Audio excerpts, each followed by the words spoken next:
defenses in Germania and North Africa.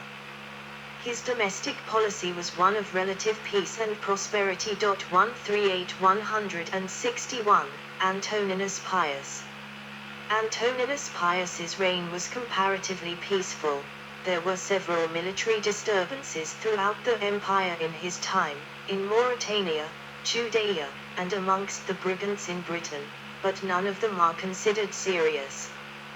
The unrest in Britain is believed to have led to the construction of the Antonine Wall from the Firth of Forth to the Firth of Clyde, although it was soon abandoned. 161–180, Marcus Aurelius and Lucius Verus. Germanic tribes and other people launched many raids along the long North European border, particularly into Gaul and across the Danube. Germans, in turn, may have been under attack from more warlike tribes farther east, driving them into the empire.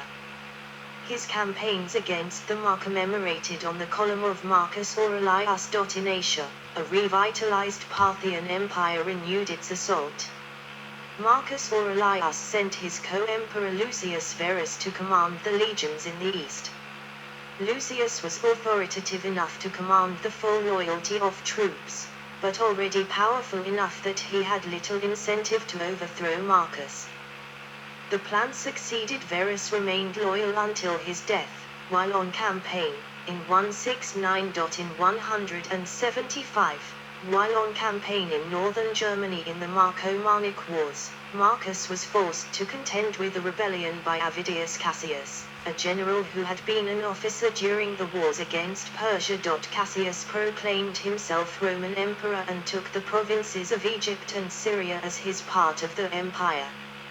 It is said that Cassius had revolted as he had heard word that Marcus was dead.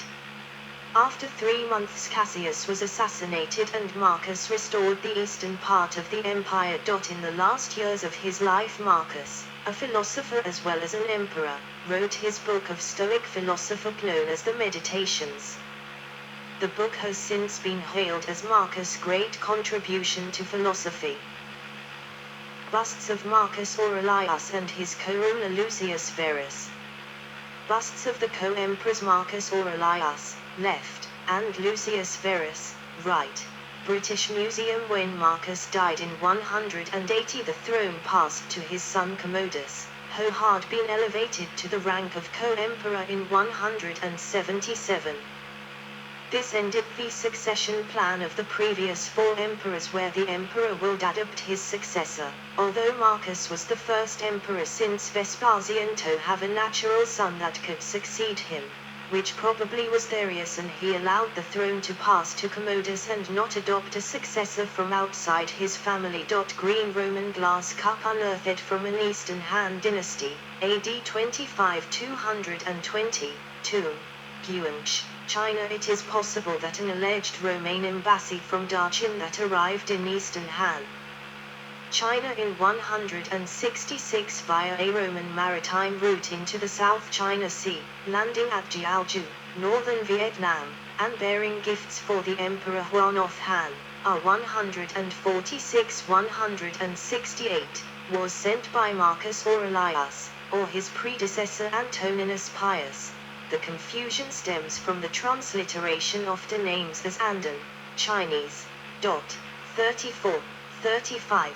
The embassy was perhaps simply a group of Roman merchants, not official diplomats. 36. Other Roman embassies of the 3rd century supposedly visited China by sailing along the same maritime route. 35.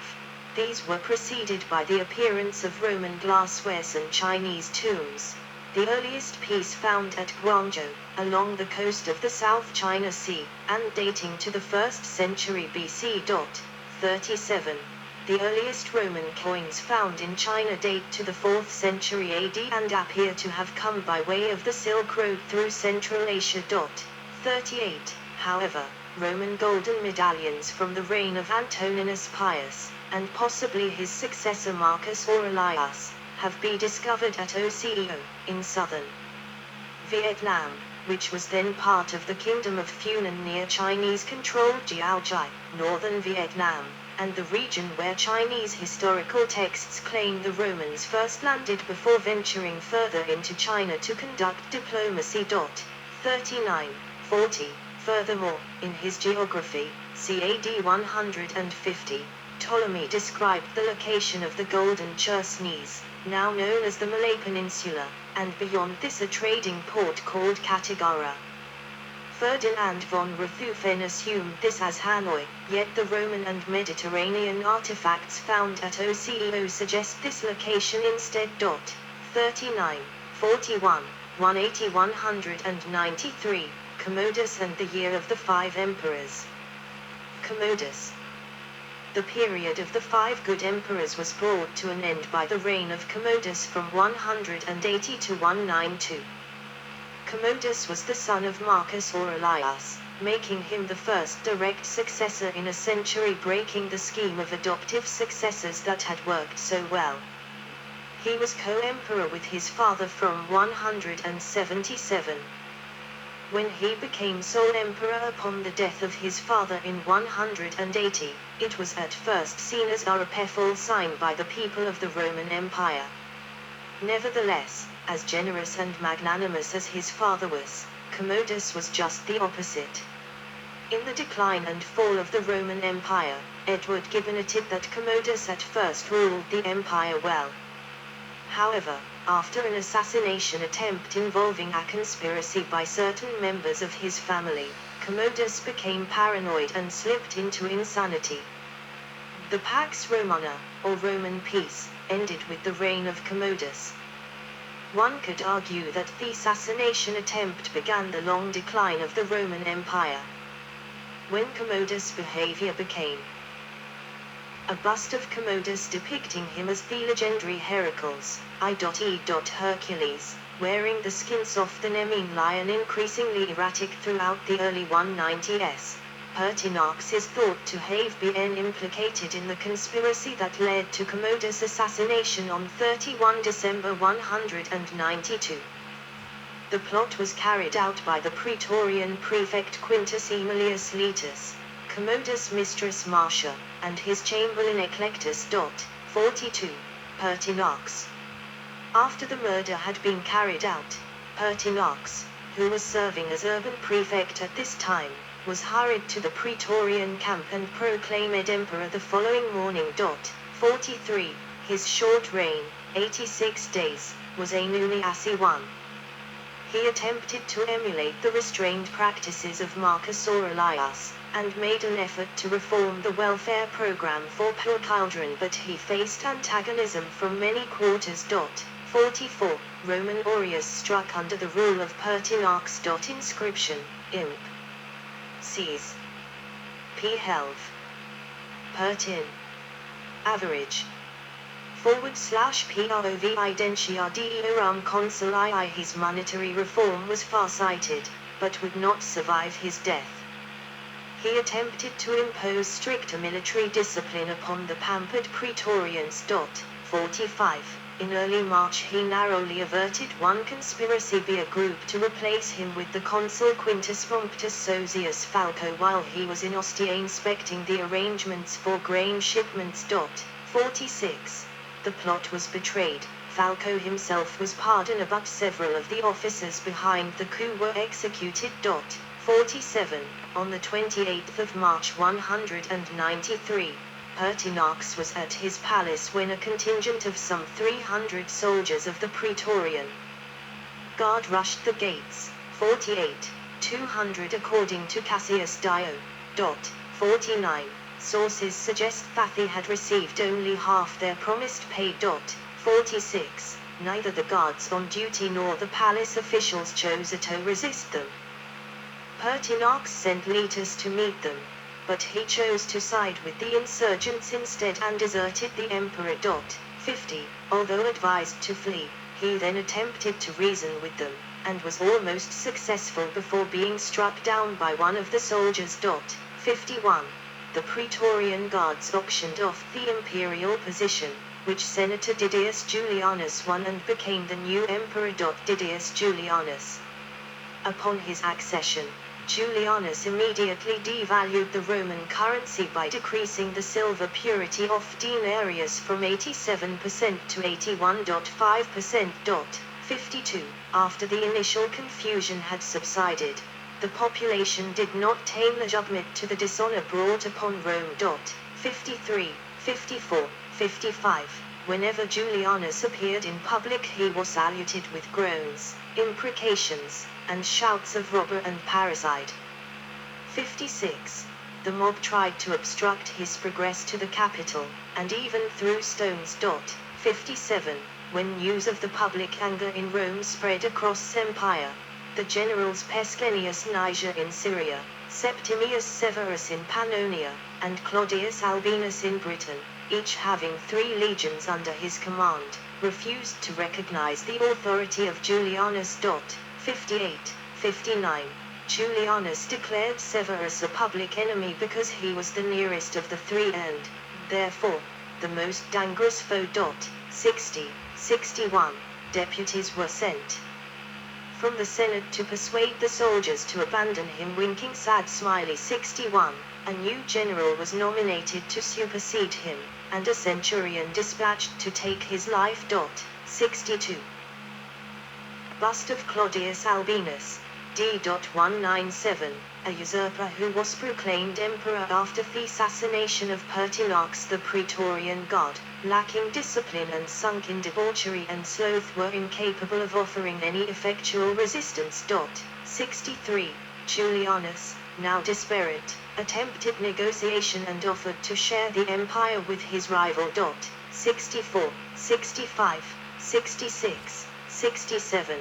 Severus ignored these overtures and pressed forward all Italy, declaring for him as he advanced. 68. At last the Praetorians, having received assurances that they would suffer no punishment provided they surrendered the actual murderers of Pertinax, seized the ringleaders of the conspiracy and reported what they had done to Silius Messala, the consul, by whom the Senate was summoned and informed of proceedings. 69. Julianus was killed in the palace by a soldier in the 3rd month of his reign, the 1st of June 193. 70, 71. Severus dismissed the Praetorian Guard and executed the soldiers who had killed Pertinax. 72. According to Cassius Dio, who lived in Rome during the period, Julianus' last words were, "But what evil have I done? Whom have I killed?" 70. His body was given to his wife and daughter, who buried it in his great-grandfather's tomb by the 5th milestone on the Via Labicana. 73, 193-235, Severan dynasty. Septimius Severus, 193-211. The empire under Septimius Severus, 210. Lucius Septimius Severus was born to a family of Phoenician equestrian rank in the Roman province of Africa Proconsularis. He rose through military service to consular rank under the later Antonines. Proclaimed emperor in 193 by his legionaries in Noricum during the political unrest that followed the death of Commodus, he secured sole rule over the empire in 197 after defeating his last rival, Claudius Albinus, at the Battle of Lugdunum. In securing his position as emperor, he founded the Severan dynasty. Severus fought a successful war against the Parthians and campaigned with success against barbarian incursions in Roman Britain, rebuilding Hadrian's Wall. In Rome, his relations with the Senate were poor, but he was popular with the commoners, as with his soldiers, whose salary he raised. Starting in 197, the influence of his Praetorian prefect Gaius Fulvius Plautianus was a negative influence. The latter was executed in 205. One of Plautianus's successors was the jurist Papinian. Severus continued official persecution of Christians and Jews, as they were the only 2 groups who would not assimilate their beliefs to the official syncretistic creed. Severus died while campaigning in Britain. He was succeeded by his sons Caracalla and Getae. whom he made his co-Augusti and who reigned under the influence of their mother, Julia Domna. Caracalla and Getae, 198-217. The eldest son of Severus, Caracalla was born Lucius Septimius Bassianus in Lugdunum, Gaul. Caracalla was a nickname referring to the Gallic hooded tunic he habitually wore even when he slept. Before his father's death, Caracalla was proclaimed co-emperor with his father and brother Getae. Conflicts between the two culminated in the assassination of the latter. Unlike the much more successful joint reign of Caracalla and Getae, Lawrence Alma-Tadema, 1907. Marcus Aurelius and his brother Lucius Verus in the previous century, relations were hostile between the two Severid brothers from childhood. Getae was assassinated in his mother's apartments by order of Caracalla, who thereafter ruled as sole Augustus. Reigning alone, Caracalla was noted for lavish bribes to Filignares and unprecedented cruelty, authorizing numerous assassinations of perceived enemies and rivals. He campaigned with indifferent success against the Alemanni. The baths of Caracalla in Rome are the most enduring monument of his rule. His reign was also notable for the Antonine Constitution, Latin, Constitutio Antoniniana, also known as the Edict of Caracalla, which granted Roman citizenship to nearly all freemen throughout the Roman Empire. He was assassinated while en route to a campaign against the Parthians by the Praetorian Guard. Severan dynasty family tree interlude, Macrinus and Diadumenian, 217-218. Macrinus was born in 164 at Caesarea. Although coming from a humble background that was not dynastically related to the Severan dynasty, he rose through the imperial household until, under the Emperor Caracalla, he was made prefect of the Praetorian Guard. On account of the cruel clan treachery of the emperor, Macrinus became involved in a conspiracy to kill him, and ordered the Praetorian Guard to do so. On the 8th of April 217, Caracalla was assassinated traveling to Carhae. 3 days later, Macrinus was declared Augustus. Diadumenian was the son of Macrinus, born in 208. He was given the title Caesar in 217, when his father became Augustus, and raised to co-Augustus following year. His most significant early decision was to make peace with the Parthian Empire, but many thought that the terms were degrading to the Romans. However, his downfall was his refusal to award the pay and privileges promised to the eastern troops by Caracalla. He also kept those forces wintered in Syria, where they became attracted to the young Elagabalus. After months of mild rebellion by the bulk of the army in Syria, Macrinus took his loyal troops to meet the army of Elagabalus near Antioch. Despite a good fight with Praetorian Guard, his soldiers were defeated. Macrinus managed to escape to Chalcedon, but his authority was lost. He was betrayed and executed after a short reign of just 14 months. After his father's defeat outside Antioch, Diadumenian tried to escape east to Parthia, but was captured and killed. Elagabalus, 218-222. Born Varius Avitus Bassianus on the 16th of May 205, known later as them Aurelius Antonius, he was appointed at an early age to be priest of the sun god, Elagabalus, represented by a large, dark rock called a Beatle, by which name he is known to historians. His name is sometimes written Heliogabalus. He was proclaimed emperor by the troops of Emesa, his hometown, who were instigated to do so by Elagabalus's grandmother Julia Marsa. She spread a rumor that Elagabalus was the secret son of Caracalla.